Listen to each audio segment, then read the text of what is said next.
बिस्मिल्लाहिर्रहमानिर्रहीम। अस्सलाम वालेकुम व्यूअर्स, आज के व्लॉग में आपके लिए बड़ी इंपॉर्टेंट खबर है। ताज़ा तरीन सूरत हाल है। बानी पीटीआई इमरान खान इलाज के लिए मुल्क से बाहर जा रहे हैं। क्या हो गया उन्हें, ऐसी क्या उनको मर्ज हो गई जिसका इलाज पाकिस्तान में मुमकिन नहीं है।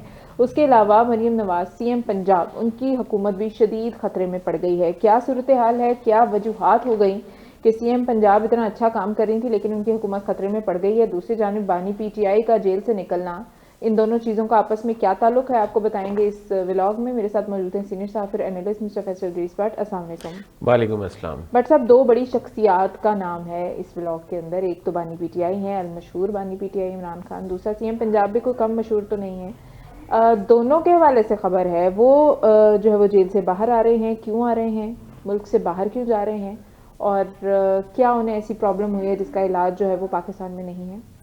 बिस्मिल्लाहिर्रहमानिर्रहीम। पेम्स अस्पताल में 2-3 दिन पहले इमरान खान का नज़रों का मुआयना करवाया गया और इसमें जो पेम्स अस्पताल के बोर्ड ने बीमारी डायग्नोज की है वो है, उसको कहते हैं RVO। अच्छा। RVO जो बीमारी है ये रेटाइना, ये जो सफ़ेद हिस्सा होता है आँख का, इसका मतलब इससे ये ब्लॉक हो जाता है। ठीक है जी। और बिनाई मुतासर होने का शदीद खतरा होता है। तो पहली बात ये कैसे हुआ? ये ब्लॉक इस तरह होता है कि ये जब ज़हनी दबाव में इंसान हो या ब्लड प्रेशर ज़्यादा हो तो दोनों सूरतों में क्लॉट बन जाता है और ये ब्लॉक हो जाता है। आप ये देखें कि वो ज़हनी दबाव में हैं क्योंकि आज से चंद रोज़ पहले उनका जो मुशक्ति यानी कि हेल्पर जो उन्हें मिला हुआ था, उसने भी जेल इंतज़ामिया को ये दरख्वास्त की थी कि मैंने बानी पीटीआई के साथ काम नहीं करना क्योंकि वो बहुत सख्त ज़बान मेरे साथ इस्तेमाल करते हैं। यानी कि उसने तो गालम गलोच का भी कहा था वैसे। अच्छा, ये सूरत हाल कैसे पैदा हुई? वो तो ठीक थे, वो जिम कर रहे थे, वो तो रोज देसी मुर्गा खाते हैं, जी जी बिल्कुल। हैं। अब हुकूमत ने, मेरा ख्याल है कि जो नया फार्मूला उन पे लागू किया है वो ये किया है मुलाकातें बंद करके, और मुलाकातें बंद करने से वो ज़हनी दबाव में आ गए हैं शदीद। और दूसरी बात ये कि जब उनसे वकला, साफ़ी, पार्टी रहनुमा, बहनें, अजीज़, रिश्तेदार, दोस्त मिल रहे थे, उस वक्त वो ज़हनी दबाव में नहीं आ रहे थे। एक मतलब रूटीन केस था, हफ्ते में 2 मुलाकातें थीं और 2 मुलाकातों में वो जो है वो अपना अग्रेशन या अपनी ख्वाहिश या अपनी बात जो है बाहर तक पहुंचा देते थे। अब हुकूमत ये कह रही है, असल पॉइंट ये है, हुकूमत ये कह रही है कि ये जो बीमारी है RVO, इसका इलाज पाकिस्तान में मुमकिन नहीं है। अगर वो ये कह रहे हैं कि मुमकिन नहीं है तो इसका मतलब ये है कि उसको बाहर भिजवाया जाएगा। अगर वो बाहर भिजवाया जाएगा तो इससे पहले मैं बताता हूँ कि अगर बाहर भिजवाया जाएगा तो इसका मतलब ये है कि क्या इसके पीछे कोई बैकडोर डिप्लोमेसी तो नहीं है। बानी पीटीआई और हुकूमत के दरमियान कोई मामला तय तो नहीं पा गए, कोई डील तो नहीं हो गई और इन्होंने अपने पिम्स हॉस्पिटल में से रिपोर्ट्स कराई हैं और वो उन्हें भिजवा रहे हैं। पार्टी बानी पीटीआई के ना पार्टी में से किसी को बताया बुलाया गया, ना उनके कोई घर वाले को बुलाया बताया गया, और 20 मिनट का उनका आंखों का प्रोसीजर हो गया, करवा दिया। मैं ये इस बात को भी मैं कंडेम करता हूँ। अब दूसरी बात ये है कि आपको याद है कि लास्ट मियां नवाज शरीफ की सर्विसेज हॉस्पिटल से रिपोर्ट्स हुई थी और रिपोर्ट्स के तनाजुर में, आइन के तनाजुर में नहीं, रिपोर्ट्स के तनाजुर में नवाज शरीफ साहब को लंदन शिफ्ट कर दिया गया था।